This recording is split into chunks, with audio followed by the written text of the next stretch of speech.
Ohio Minan, bienvenue sur ma chaîne Pixel Otaku. Aujourd'hui nous allons parler d'un très grand manga qui aura droit à son adaptation en anime cette année. Il s'agit donc du manga Dr. Stone. Dr. Stone a été publié pour la première fois en 2017 dans le magazine Weekly Shonen Jump. C'est un magazine qui nous a permis de connaître des mangas comme Naruto, One Piece, My Hero Academia, de très grands mangas. Alors, qui est l'auteur, ou plutôt, qui sont les auteurs de Dr. Stone? À l'histoire, nous avons Pisho Inagaki, auteur du célèbre manga de football américain Aichi 21. Et au dessin, nous avons Boichi, auteur du célèbre manga de baston Soken Rock. Vous vous demandez donc, pourquoi aller sur le manga? Tout simplement parce que dans ce manga, il y a une histoire cohérente, il y a des personnages attachants, charismatiques et très drôles. Dans ce manga, il y a des combats fulgurants, il y a une course à la survie.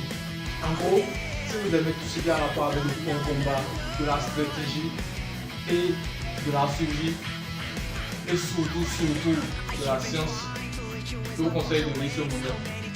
Nous avons, si vous n'avez rien pigé de la physique chimie en classe, ce manga est idéal pour vous. Bref, l'histoire se déroule 3700 ans après que l'humanité entière a été changée en pierre par un phénomène inexplicable.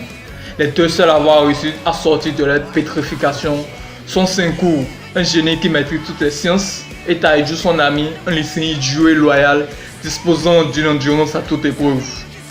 Ils se sont donnés pour objectif de ramener la civilisation à ce qu'elle était, et tout ça grâce à quoi? La science. Ce synopsis nous amène donc à parler du protagoniste et de l'antagoniste. Nous avons Senku Shigami. Ce garçon de 17 ans est le protagoniste de notre histoire. C'est un garçon super intelligent, mais en fait on dira qu'il est un super génie. Il est très drôle, consciencieux, charismatique, mais il a aussi un côté manipulateur, calculateur et facétieux. Il veut reconstruire la civilisation grâce à la science. Ensuite nous avons Tsukasa Shishio. Il sera dépétrifié par Senku. C'est le principal antagoniste de notre histoire. Ce jeune de 18 ans est une force brute de la nature.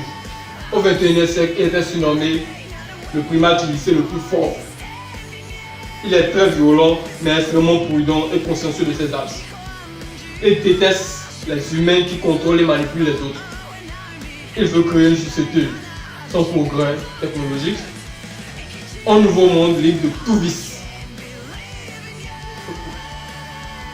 Vous voyez donc avec moi que les idéaux de 5% du fond de Tsukasa, monsieur le Tsukasa, ce qui va les amener à se séparer. Au cours de son aventure, Senku va se séparer de ses premiers amis pour rencontrer de nouveaux, avec lequel il va créer le royaume de science. Actuellement, le royaume de science a beaucoup évolué. Ils ont reçu plusieurs prouesses scientifiques. Nous sommes donc au thème de notre vidéo. Pour ceux qui lisent en ligne, ils sont actuellement au chapitre 90. Et pour ceux qui peuvent se le procurer en librairie, ils sont au tome 8. Je vous laisse donc avec le trailer de l'adaptation en anime. ゼロから文明を作り出すんだよ。そそるぜ、これは。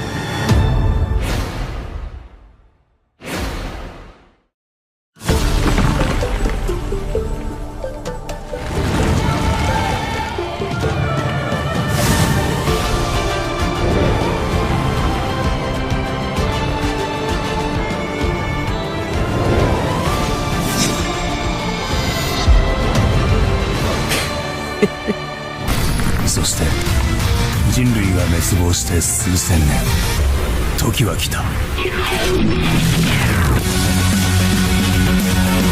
全てが一緒になった時代で文明を取り戻せ。その日、世界中の人間は全て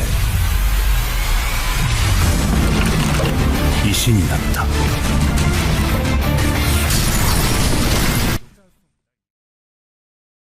Donc, au thème de notre vidéo, si vous l'avez aimé, n'hésitez pas à lâcher un pouce bleu et à vous abonner.